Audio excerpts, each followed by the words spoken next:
নিঃস্ব অবস্থায় কি দোয়া করতে পারেন একজন মানুষ, এই দোয়াটা শিখে নেন, ইনশাআল্লাহ আপনার জীবনের সমস্ত সংকট কেটে যাবে ইনশাআল্লাহ। আমি নিজেও ওই দোয়াটা বেশি বেশি করার চেষ্টা করি। দোয়াটা হচ্ছে, মুসা আলাইহিস সালাম একটা গাছের নিচে হেলান দিয়ে বসলেন, বসে দেখলেন দুইজন মেয়ে দাঁড়িয়ে আছে দূরে, পানি নিতে পারছে না, লোকজন পানি নিয়ে যাচ্ছে, ওরা দাঁড়িয়ে আছে বেচারি। মুসা আলাইহিস সালাম গিয়ে বললেন, কি সমস্যা আপনাদের? এটা নিয়ে আপনারা আবার মেয়েদের সাথে কথা বলার চেষ্টা করেন না, ঠিক আছে? তো মাহারাম গায়রা মাহারাম মেনে চলে। তারা বললেন যে আমাদের বাবা অনেক বৃদ্ধ মানুষ, আমরা পানি নিতে পারি না যতক্ষণ না আমাদের কম পানি নিয়ে চলে যায়। মুসা আলাইহিস সালাম তো একটু বললাম না, ফিজিক্যালি খুব স্ট্রং ছিলেন, থাকে না বডি বিল্ডার, সামনে গিয়ে কথা বলে সরো পানি নিতে দাও, তখন মানুষ একটু মূল্যায়ন করে না। তো মুসা আলাইহিস সালাম এভাবে পানি নিয়ে দিলেন এবং বাছুরদেরকে পানি পান করালেন, করিয়ে গাছের নিচে এসে বসে আছেন।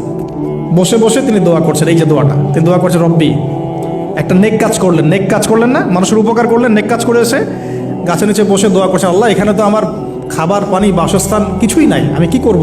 রব্বি ইন্নি লিমা আনজালতা ইলাইয়া মিন খায়রিন ফাকির, রব্বি ইন্নি লিমা আনজালতা ইলাইয়া মিন খায়রিন ফাকির। আবার বলেন, রব্বি ইন্নি লিমা আনজালতা ইলাইয়া মিন খায়রিন ফাকির। অর্থ হচ্ছে, হে আল্লাহ, তুমি তোমার পক্ষ থেকে আমার উপরে যে নেয়ামতগুলো দিবে, আমি এর জন্য ফকির হয়ে বসে আছি আল্লাহ। অর্থ বুঝে পড়বেন ভাই, নামাজ রোজা হজ জাকাত যাই করেন আল্লাহর ওয়াস্তে অর্থ বুঝে পড়বেন। অর্থ বুঝে পড়লে আপনার ইবাদতের স্বাদ পাবেন, তৃপ্তি পাবেন, আল্লাহর সাথে কানেকশন হবে, আল্লাহর নূর পাবেন, মাআরিফত পাবেন, সত্য স্বপ্নও দেখবেন তখন ইনশাআল্লাহ। তখন শুয়ে শুয়ে সত্য স্বপ্ন দেখবেন ইনশাআল্লাহ। আল্লাহ পাক তৌফিক দান করে দেন। এবার আল্লাহ পাকের সাহায্য নেমে আসলো, ওই দুই মেয়ের মধ্যে একজন হেঁটে হেঁটে চলে আসে। এবার এই মেয়ের হাঁটা সম্পর্কেও কোরআন কথা বলেছে, সুবহানাল্লাহ। এই মেয়ে কিভাবে হেঁটে এসেছে এই হাঁটার বর্ণনাও কোরআন দিয়েছে। কোরআন বলেছে এই মেয়ে হেঁটে আসছে লাজুক পায়ে। কি পায়ে? এখন আপনি এই পুরো ওয়ার্ল্ডের মেয়েদের হাঁটা দেখেন, লজ্জা আছে? তাহলে মেয়েদের সাথে লজ্জার একটা গভীর সম্পর্ক আছে।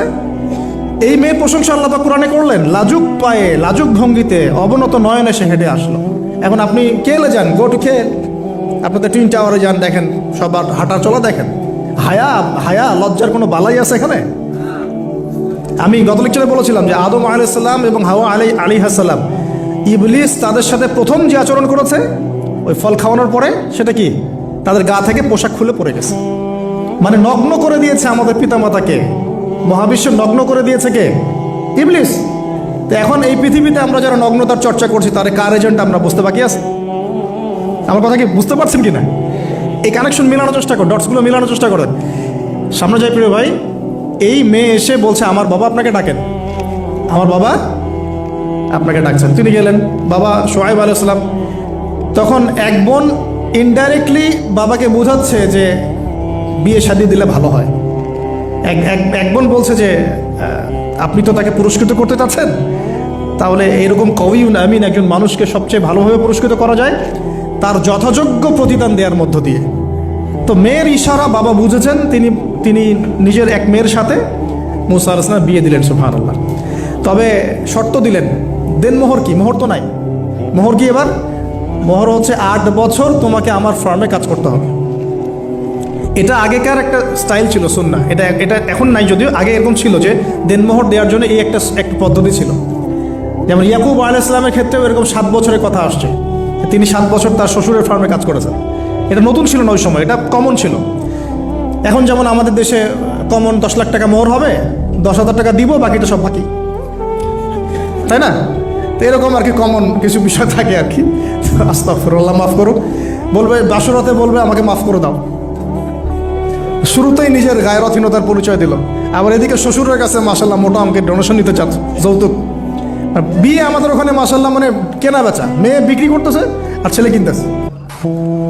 এবার 8 বছর পূর্ণ করা হলো, তিনি আরো 2 বছর 10 বছর পূর্ণ করলেন।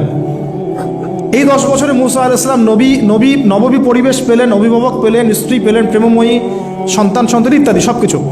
এবার আল্লাহ রাব্বুল আলামিন তাকে মিশরের দিকে যাওয়ার যে সময়টা এখন হয়ে গেছে, 10 বছর হয়েছে, মিশরে যেতে হবে। যাওয়ার পথে স্ত্রীর প্রসব বেদনা উঠেছে। তখন মুসা আলাইহিস সালাম আগুন খুঁজছেন। আগুন কি খুঁজছেন ভাই? আগুন খুঁজতে তুর পাহাড়ের ওখানে গিয়ে দেখছেন যে আগুন গাছে জ্বলছে। সবুজ পাতার উপরে আগুন, তিনি অবাক। এই সময় আওয়াজ আসলো, বিসমিল্লাহির রহমানির রহিম, ইন্নী আনা রব্বুক ফাখলা'না আলাইক ইন্নাকা বিল ওয়াদিল মুকদ্দাস তুয়া। মুসা, ইন্নানি আনা আল্লাহ লা ইলাহা ইল্লা আনা ফা'বুদনি ওয়া আকিমিস সালাতা লিযিকরি। মানে এখানে অনেকগুলো কথা আছে, সূরা তাহার মধ্যে আছে। আওয়াজ চতুর্দিক থেকে ভেসে আসলো, মহান আল্লাহ রব্বুল আলামিন তার শান অনুযায়ী, তার ইজ্জত অনুযায়ী তিনি যেভাবে কথা বলেন সেভাবে মুসা আলাইহিস সালামের সাথে কথা বললেন। আল্লাহু আকবার। বললেন, ইয়া মুসা, হে মুসা, ইন্নানি আনা আল্লাহ, নিশ্চয়ই আমি আল্লাহ, লা ইলাহা ইল্লা আনা, আমি ছাড়া কোনো ইলাহ নাই, ফা'বুদনি, তুমি আমার ইবাদত করো, ওয়া আকিমিস সালাতা লিযিকরি, আমার ইবাদতের জন্য সালাত কায়েম করো, আমার জিকিরের জন্য সালাত কায়েম করো, আমার স্মরণের জন্য সালাত কায়েম করো। ফাখলা'না আলাইক, তোমার জুতা খুলে ফেলো, ইন্নাকা বিল ওয়াদিল মুকদ্দাস তুয়া, তুমি তুয়া উপত্যকায় আছো, পবিত্র তুয়া উপত্যকায় আছো। আদব শেখানো হলো, এভাবে অনেক কথোপকথন হলো। নবী মুসা আলাইহিস সালাম ভয় পেয়ে গেলেন এবং আল্লাহ পাক আরো কথা বললেন, ওয়া মা তিলকা বিয়ামিনিকা ইয়া মুসা,